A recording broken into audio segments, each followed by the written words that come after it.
ഓണം വരുമ്പോൾ ഓണത്തിന്റെ ദിവസം അതിന്റെ പിന്നിൽ കുറെ ഐതിഹ്യങ്ങളുണ്ട്. ആ ഐതിഹ്യങ്ങളൊന്നും ബുഖാരിയിലോ മുസ്ലിമിലോ ഉള്ളതല്ല. സുബ്ഹാനല്ലാഹ്. അൽബിദായത്ത് വന്നിരുന്നയിലോ താരീഖിലോ മുലൂക്കിലോ അൽ-ഷാബിയിലോ അങ്ങനെയുള്ള ചരിത്ര ഗ്രന്ഥത്തിലുള്ളതല്ല. ഏതോ ഒരു ഐതിഹ്യം സുബ്ഹാനല്ലാഹ് തലയിൽ കാല് വെച്ച് അളന്നുപോൽ ഭൂമിയിലേക്ക് താഴ്ന്നുപോൽ അങ്ങനെയൊക്കെ പറയുന്ന കുറെ ഐതിഹ്യങ്ങൾ. അതിന്റെ പേരിൽ ഒരു ഓണം വരുമ്പോ ആ ഓണത്തിന്റെ സമയത്ത് ചില ആചാരങ്ങളൊക്കെ നടത്തുന്നവരുണ്ട്. അവരവരുടെ ആചാരം നടത്തുന്നതിൽ നമ്മളൊന്നും പറയേണ്ടതോ അല്ലെങ്കിൽ അതിനെ എതിർക്കേണ്ടതോ അതിന് ചീത്ത പറയേണ്ടതോ പാടുള്ളതല്ല. മറ്റ് മതക്കാർ ആരാധിക്കുന്ന ആരാധ്യ വസ്തുക്കളെ പോലും ചീത്ത പറയരുതെന്നല്ലേ ഖുർആൻ പഠിപ്പിച്ചത്.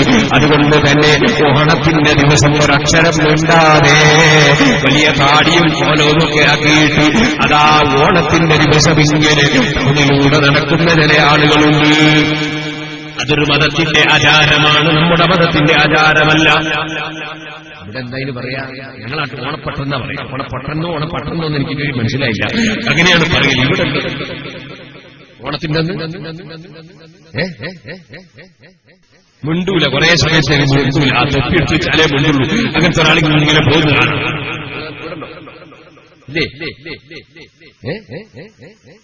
ഇല്ല, ഞങ്ങൾ നാട്ടിലെ പെണ്ണെന്നൊരു പരിപാടി ഇങ്ങനെ പോകും, മിണ്ടൂല. അപ്പൊ ചില കുട്ടികളും വികൃതിയില്ല, ചില കുട്ടികളും ഇയാൾക്ക് ഈ തൊപ്പിയെടുത്ത് കുട്ടികളെ മിണ്ടാൻ പാടില്ല എന്നാണ് നിയമം. അപ്പൊ ചില കുട്ടികൾ പോയിട്ട് കല്ലും ചില ചീത്ത പറയും, പാടില്ല. അവരുടെ ആചാരം അവർ നടത്തുന്നു, അത് നമ്മൾ വിമർശിക്കാൻ പാടില്ല. അവർ സ്വതന്ത്രമായി ചെയ്തുകൊള്ളട്ടെ. അതേ സമയത്ത് നമ്മൾ അതിൽ പങ്കെടുക്കാനും പാടില്ല. സുബ്ഹാനല്ലാഹ്. ഞാൻ ഓർക്കുകയാണ്, വടകരയെന്ന് പറയാം, പുറത്ത് കുഞ്ഞിപ്പള്ളിക്കടുത്ത് ഒരു സ്ഥലത്ത് ഒരാണ് ഓണപ്പട്ടന്റെ വേഷം ധരിച്ച് ചില പ്രവർത്തനങ്ങൾ നടത്തി. ആനായ മർഹൂം സംസർഗമായ അബൂബക്കർ മുസ്ലിയാർ ശക്തമായി അതിനെ എതിർത്തപ്പോൾ അയാൾ മുജാഹിദായി. പണ്ഡിതന്മാർക്ക് മതം പറയാതിരിക്കാൻ പറ്റുമോ സഹോദരന്മാരെ? പണ്ഡിതന്മാർക്ക് മതം പറയാതിരിക്കാൻ പറ്റുമോ? അതേ സുന്നി മുജാഹിദാവൂന്ന് മനസ്സിലാക്കിയിട്ട് മതം പറയാതിരിക്കാൻ പറ്റുമോ? ഇല്ല ഇല്ല. പണ്ഡിതന്മാരുടെ ഉത്തരവാദിത്വം അവര് പഠിച്ച മതം ഹക്ക് ഹക്കായി പറയലാണ്.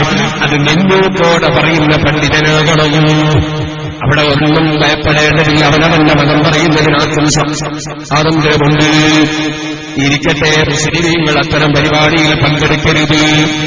ഇതുപോലെ ഞാൻ പറയട്ടെ, മുസ്ലിമീങ്ങളെ മതമനുസരിച്ച് തന്നെ നീങ്ങണം. പൊതുകാര്യത്തിൽ എല്ലാവരും യോജിക്കണം. അവിടെ മതം നോക്കണ്ട, പാർട്ടി നോക്കണ്ട, സംഘടന നോക്കണ്ട. മതത്തിന്റെ കാര്യത്തിൽ അവനവന്റെ മതമനുസരിച്ച് ജീവിച്ചോളണം.